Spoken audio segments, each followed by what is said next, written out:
2025 खत्म होने में बचे हैं बस कुछ ही घंटे, लेकिन इस साल बाजार के लिहाज से कौन कौन सी इवेंट्स रही हैं बड़ी, क्या बड़े फैसले लिए गए, साल कैसा गया, फ्लैश में भूल गए होंगे मुझे पता है। अगर मैं पूछूंगा 10 सबसे बड़ी कौन सी इवेंट है, 3-4 से ज़्यादा नहीं बता पाएंगे। बहुत जोर लगा लेंगे, 15 मिनट का टाइम देंगे तो 5-7, लेकिन सारी बड़ी बड़ी इवेंट्स आपको बता रही हैं पूजा। उन्होंने भी समय लगाया पूरा कंपाइल करने में, ऐसा नहीं फटाफट ऐसा उंगलियों पे, लेकिन पूरा कंपाइल करके इंपॉर्टेंस के हिसाब से लेकर आई। पूजा बताइए। बिल्कुल, तो काफ़ी इवेंटफुल रहा ये पूरा साल 2026 और मार्केट के लिहाज से कुछ बड़े इवेंट्स हुए हैं जिनका की रिएक्शन भी हमने देखा ये पूरा साल देखने को मिला है। तो जनवरी से पहले शुरुआत करते हैं और यहाँ पर पहला साल के शुरुआत में ही कल्याण ज्वेलर्स का मामला आया जिसमें कि प्रमोटर द्वारा शेयर गिरवी रखने की खबर आई और शेयर में उसके बाद लगातार गिरावट देखी। हमने भी इसको कवर किया था, मैनेजमेंट से ये बात की थी, 30 से 37% की गिरावट स्टॉक में देखने को मिली थी। अब आते हैं फरवरी में, तो यहाँ पर पीएलआई स्कीम अनाउंस हुआ था। सरकार ने सेमीकंडक्टर और इलेक्ट्रॉनिक कंपोनेंट्स को पीएलआई स्कीम के दायरे में शामिल किया था और उसके बाद भी हमने देखा कि उसके जो बेनिफिशियरी स्टॉक्स थे जैसे कि जीएमबीसी जैसे स्टॉक्स थे वहां पर भी हमने देखा कि अच्छी तेजी देखने को मिली। सेमीकंडक्टर से जुड़े जो स्टॉक्स थे वहां पर भी काफी बढ़िया तेजी और पूरा साल ये थीम फोकस में रहा। अब आते हैं मार्च के इवेंट में, तो मार्च भी एक बड़ा इवेंट, कुछ बड़े इवेंट्स यहाँ पर भी देखने को मिले।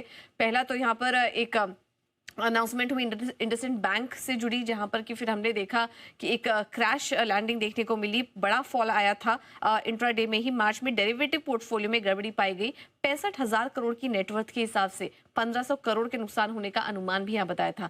ये बड़ा इवेंट था। और दूसरी बड़ी गिरावट आई थी जेंसॉल इंजीनियरिंग में। यहाँ पर भी फंड डाइवर्जन और कॉर्पोरेट गवर्नेंस से जुड़े कुछ मुद्दे उठे थे कंपनी को लेकर, जिसके तहत ये स्टॉक भी फोकस में आया था मार्च में। अब आते हैं अप्रैल में, तो इनकम टैक्स बजट 2025 में 12 लाख तक की आय पर टैक्स छूट, स्टैंडर्ड डिडक्शन प्रभावी हुआ था, तो ये भी एक बड़ा डेवलपमेंट हुआ था टैक्स की फ्रंट पर।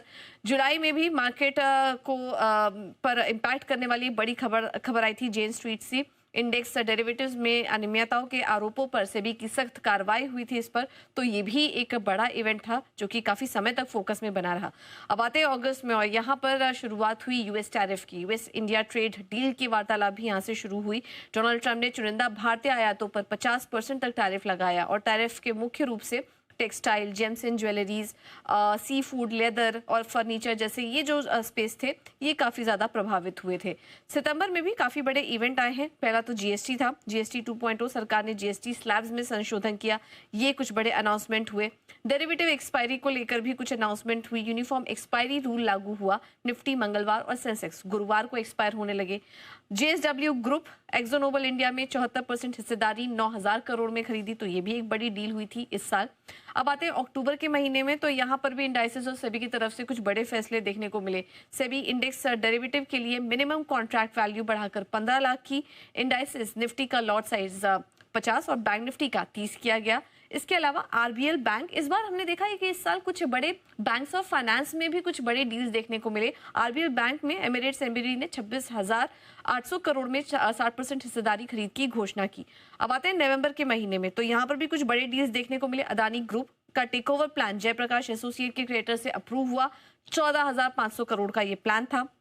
आईपीओ के लिहाज से भी नवंबर महीना काफी इंपॉर्टेंट था और भारत में 22 आईपीओ आए, जो कि इस महीने ग्लोबल आईपीओ वॉल्यूम्स में सबसे ज्यादा रहे। दिसंबर साल का आखिरी महीना और ये भी कम नहीं रहा। यहाँ पर ढेर सारे इवेंट्स देखे हमने। सेबी पहले तो एफएनओ सेगमेंट में प्री ओपन सेशन शामिल कर लिया गया, जो कि काफी समय से जी बिजनेस की भी मांग थी। इंडिगो ये खबरों में रहा इस पूरे महीने। डीजीसीए के जो नए एफडीटीएल नियमों से करीब 1500 से ज्यादा उड़ानें रद्द हुई। 610 करोड़ रिफंड का भी असर हमने कंपनी पर देखा। इसके बाद कैंस टेक्नोलॉजीज भी खबरों में आ गया था। श्रीराम फाइनेंस ये भी खबरों में था। बड़ी डील यहाँ पर भी हुई है। एमयूएफजी ने करीब 20% हिस्सेदारी के लिए 29,618 करोड़ के निवेश की यहाँ पर घोषणा की थी, जो कि अब तक की सबसे बड़ी डील अगर एफएमसीजी स्पेस में देखें तो देखने को मिली। और आखिर में साल खत्म होते होते कोफोर्ज, इसने एक बड़ी डील की घोषणा कर दी। आईटी सेक्टर का अब तक का सबसे बड़ा विदेशी डील, यूएस की एंकोरा का अधिग्रहण करने की यहाँ पर घोषणा हुई। तो साल खत्म होते होते ये भी एक बड़ी डील आ गई थी, तो बड़ा इवेंटफुल रहा 2025। तो काफी एग्जॉस्टिव लिस्ट रही है एंड आई एम श्योर पूजा को काफी यहाँ पर मशक्कत करनी पड़ी सारी खबरों को छाट कर, हर महीने जो जो डेवलपमेंट्स हुए हैं अंतर्राष्ट्रीय और घरेलू फ्रंट पर, लेकिन